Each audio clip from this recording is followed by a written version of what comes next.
voglio farvi del male, rispose con voce mitigata l'innominato, fissando quel viso turbato dall'accoramento e dal terrore. Coraggio, coraggio, diceva la vecchia, se me lo dice a lui che non vuol farvi del male. E perché? Riprese Lucio con una voce in cui col tremito della paura si sentiva una certa sicurezza dell'indignazione, disperata.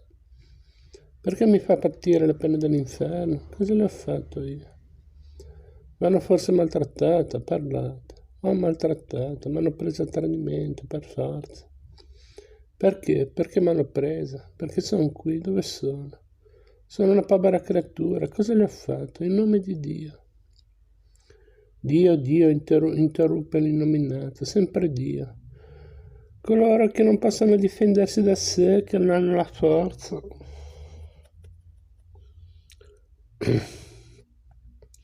Sempre hanno questo Dio da mettere in campo, come se le avessero parlato. Cosa pretendete con questa vostra parola? Di farmi? E lasciò la frase a mezzo. Oh signore, pretendere. Cosa posso pretendere io meschina? Se non che lei mi usi misericordia. Dio perdona tante cose per un'opera di misericordia. Mi lascia andare, per carità, mi lascia andare. Non torna conto a uno che un giorno deve morire di far patire tanto una povera creatura.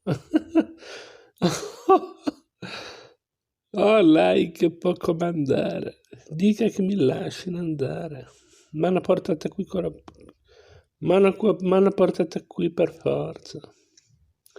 Mi mandi con questa donna dove è mia madre, oh Vergine Santissima.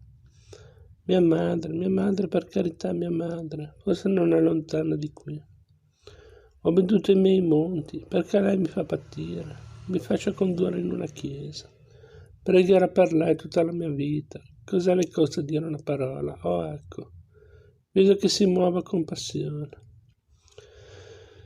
Dica una parola, la dica. Dio perdona tante cose per un'opera di misericordia. Oh, perché non è figlia di uno di quei cani che m'hanno bandito, pensava l'illuminato, di uno di quei vili che mi vorrebbero morto, che ora godrai di questo suo stellare, invece.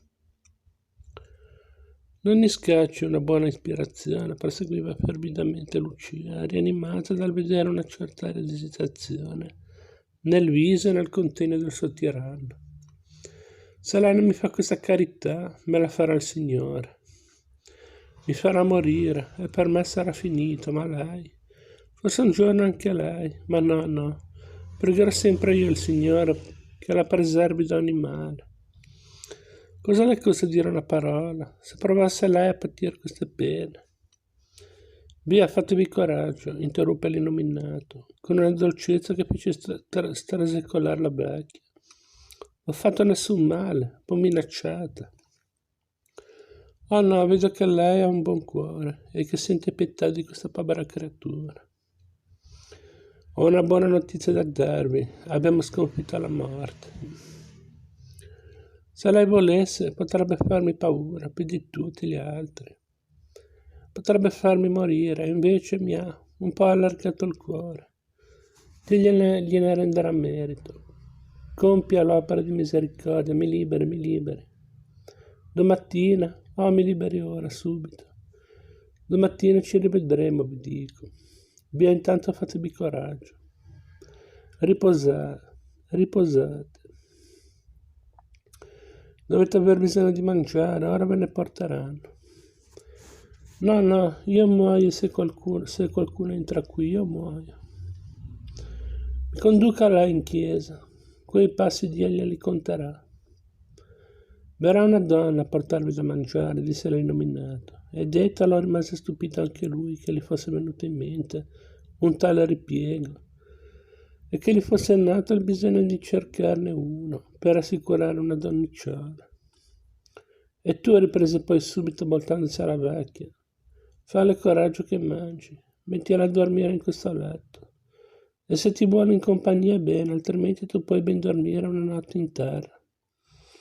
Falle coraggio, ti dico, tienila allegra, e che non abbia a lamentarsi di te.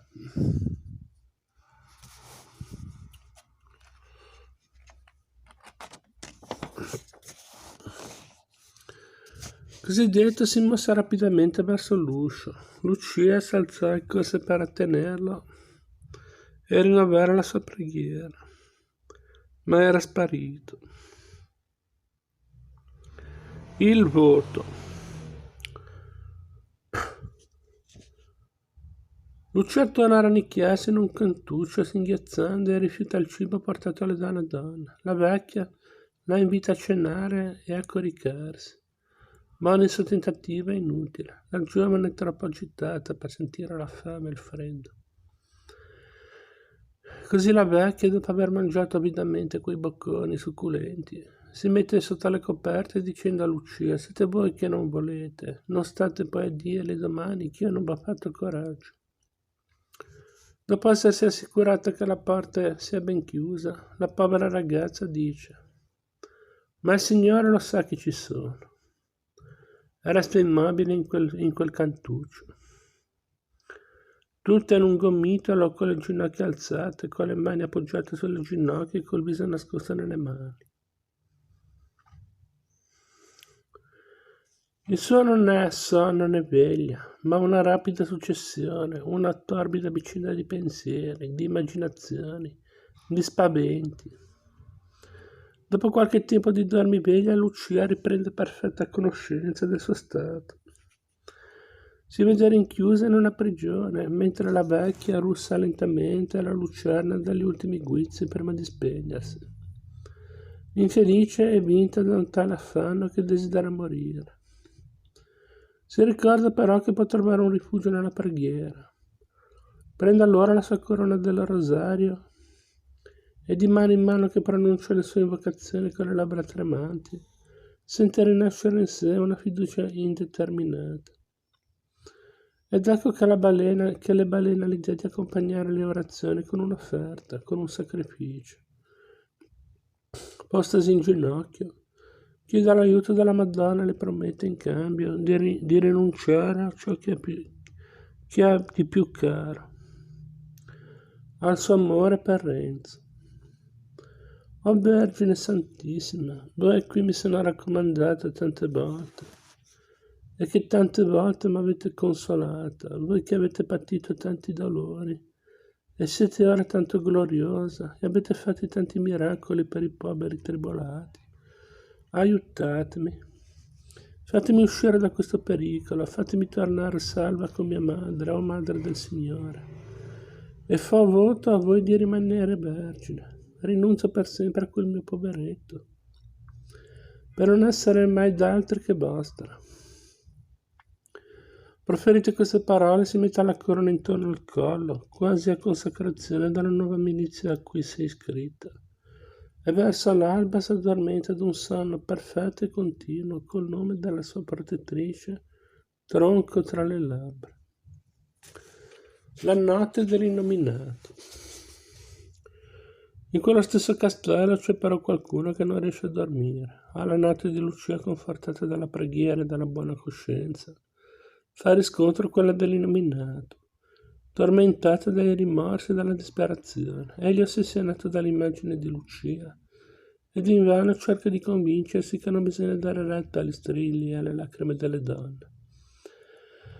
Ah, se potesse dire a quell'innocente: perdonatemi, ma non può forse farlo. Chi gli impedisce di lasciare in libertà quella poveretta? La libererò, sì, appena spunta il giorno correrò da lei e le dirò: andate. La farò accompagnare, è la promessa, e l'impegno è Don Rodrigo. Chi è Don Rodrigo? A guisa di chi è colto da un'interrogazione inaspettata e imbarazzante d'un superiore.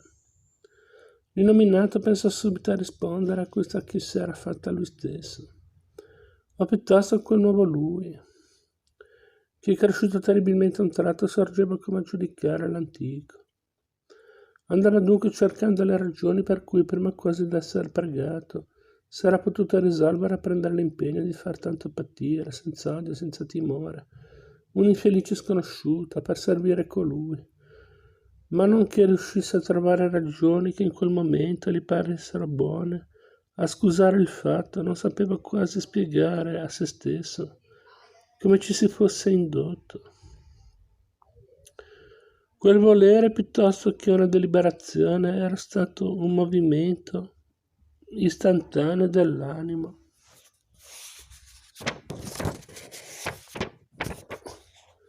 Ubbidiente a sentimenti antichi, abituali, una conseguenza di 1000 fatti antecedenti, è il tormentato esaminatore di se stesso.